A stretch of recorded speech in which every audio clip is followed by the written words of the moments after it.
Salut tout le monde, c'est Anto de la team horror scaryweb.com. On attaque une nouvelle chronique vidéo aujourd'hui et je ne sais pas si c'est lié au fait qu'on soit en fin d'année, mais j'avais envie de me replonger dans l'univers horrifique de la décennie 60. Pourquoi je ne sais pas, mais j'avais envie de voir un film, à me taper un délire avec les vieux gros monstres à l'ancienne en carton-pâte. Et en cherchant dans ma DVD Tech, je suis tombé sur un DVD qui proposait deux films qui étaient exactement ce que je recherchais pour le coup. Alors il y avait Le monstre des profondeurs de Dan Milner et La créature de la mer hantée de Roger Corman. Alors, je ne sais pas si vous êtes friand de ce genre de film. Moi, ce qui m'attire sur ce genre de film, généralement, c'est la pochette à chaque fois qui est vraiment réussie et qui tape à l'œil et qui donne vraiment envie. Et en plus, à chaque fois, les titres sont assez accrocheurs. C'est court, c'est concis, on sait de quoi ça va parler. Et j'apprécie fortement à chaque fois le design que nous proposent ces fameuses affiches. Elles sont super jolies. Et là, pour le coup, les deux donnent envie. Alors, en plus, les titres sont assez accrocheurs, l'un comme l'autre. Le monstre des profondeurs, La créature de la mer hantée. Après quelques hésitations, j'ai décidé de me coller sur celui-ci. Et c'est La créature de la mer hantée qui l'a emporté et dont j'ai finalement décidé de regarder. Et si c'est celui-ci que j'ai choisi, c'est pas spécialement pour l'affiche, même si elle est quand même un petit peu plus jolie que l'autre, mais c'est surtout parce que c'est Roger Corman qui l'a réalisé ce film-là. Et Roger Corman, je ne sais pas si vous le connaissez, mais moi personnellement, le peu de films que j'ai vu de lui, à chaque fois était plutôt sympa.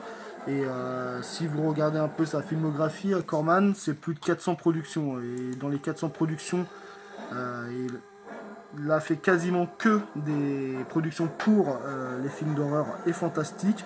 Et il a réalisé 411 pour être précis, vous voyez, 411 productions. Et le monsieur a réalisé plus de 40 films d'horreur et fantastiques. Et dans ces fameux films, entre autres, il y a la petite boutique des horreurs, que tout le monde connaît bien entendu. C'est son film le plus culte, mais il a également réalisé La chambre des tortures, il a réalisé La tombe de Ligeia, il a réalisé aussi L'enterré vivant, L'halluciné, La tour de Londres également.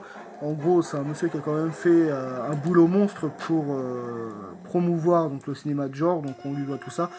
Et d'ailleurs, il est toujours en vie, il est né en 1926, Roger Corman. Il est toujours en vie, tant mieux pour nous, amateurs de ce genre de cinéma. Parce que quand il va partir, lui aussi, ça sera encore un des quand même réalisateurs les plus cultes qui malheureusement nous quittera. Enfin, quoi qu'il en soit, aujourd'hui, on retourne sur le film qui nous intéresse, c'est La créature de la mer hantée. Et donc j'espérais tomber sur un film de monstre à l'instar de l'attaque des crabes géants qui était plutôt sympa, même si bien entendu, vous vous doutez bien que vu la décennie 60, les effets spéciaux, ça n'allait pas être des effets spéciaux des blockbusters de maintenant. C'est des monstres en carton-pâte, les effets spéciaux sont ringards et kitschissimes, mais généralement l'histoire est plutôt sympa. Et l'attaque des crabes géants, si vous lisez la chronique sur le site, c'est vraiment pas mal du tout. J'espérais le même rendu pour la créature de la mer hantée. Malheureusement, c'est pas du tout le cas et je suis un peu déçu parce que vu la superbe affiche et vu le super titre du film également, parce que honnêtement ça donne envie de regarder, et du coup on en sort déçu parce que le film c'est pas ça du tout et c'est un des pires films qu'il a dû réaliser d'ailleurs, Roger Corman. Pour l'histoire, c'est l'histoire d'un détective privé qui s'appelle XK150. Oui, rien que ça. Ce détective privé, il va infiltrer un gang qui estorque des hommes d'affaires richissimes. Là, pour le coup, ils vont s'attaquer à un groupe de Cubains. Et ce groupe de Cubains, ils vont les mettre sur un bateau pour les emmener soi-disant aux États-Unis.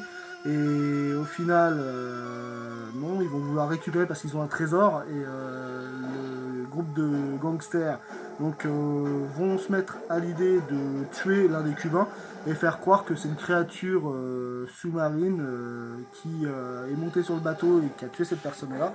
Et pour couvrir le meurtre et leur faire peur et pouvoir choper le trésor qu'ils détiennent. Et malheureusement, il y a vraiment une vraie créature qui va s'attaquer aux Cubains, mais pas qu'aux Cubains parce qu'ils vont s'attaquer également aux gangs. Mais malheureusement, cette fameuse créature va passer la plupart de son temps sous l'eau, on va pas la voir. on va se diriger sur un film complètement plat, où il ne se passe rien de spécial, à part voir des acteurs de seconde zone, voire là c'est vraiment même du Z, voilà, on est vraiment en plein dedans, et on va s'ennuyer fermement.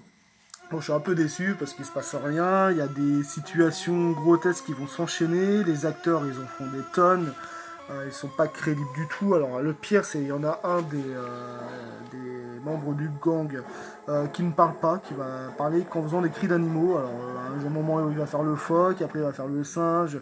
C'est complètement mal, complètement stupide. Alors peut-être qu'à l'époque c'était des situations qui pouvaient peut-être faire rire les spectateurs. À notre époque c'est complètement dépassé. J'ai trouvé ça mais complètement naze et ça m'a pas fait rire une seule fois.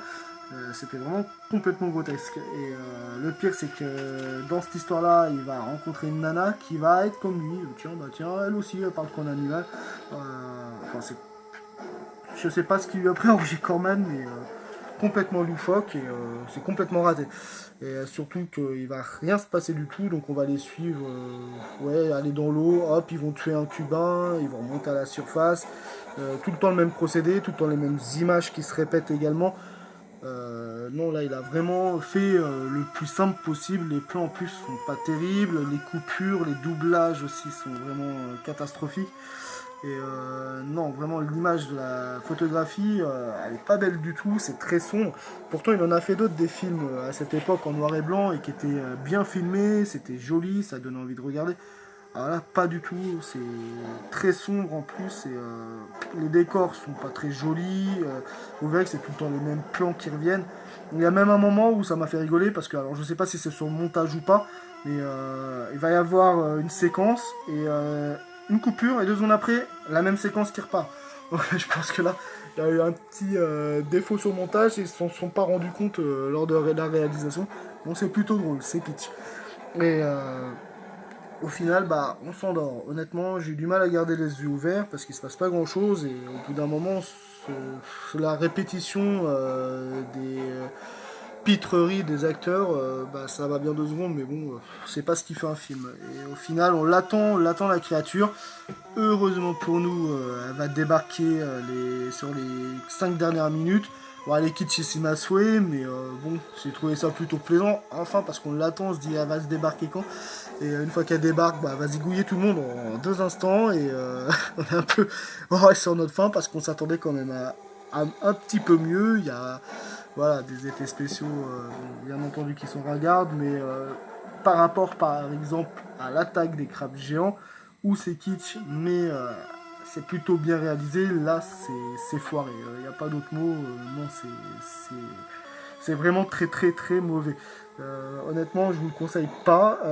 J'aurais dû peut-être m'arrêter sur le monstre des profondeurs. Je le regarderai un de ces quatre. Là, on va attendre un petit peu parce que là, ça m'a un petit peu blasé sur le coup et je vais y revenir un petit peu plus tard sur les films de monstres des années 60 parce que là, honnêtement, ça m'a ça m'a un petit peu saoulé de perdre 1 heure. Ça, c'était qu'1h10, mais bon, je suis un peu blasé. Je m'attendais vraiment à mieux. Et voilà, donc je vous le conseille pas. Si vous avez un délire années 60, surtout restez sur un film un peu plus connu que celui-ci. Et donc là, je n'ai pas grand-chose à plus à dire, à part que tout est mauvais dedans, hein, que ce soit le jeu d'acteur, que ce soit la réalisation, le montage. Il n'y a qu'une chose de bien dedans, c'est la musique. D'ailleurs, vous devez l'entendre là.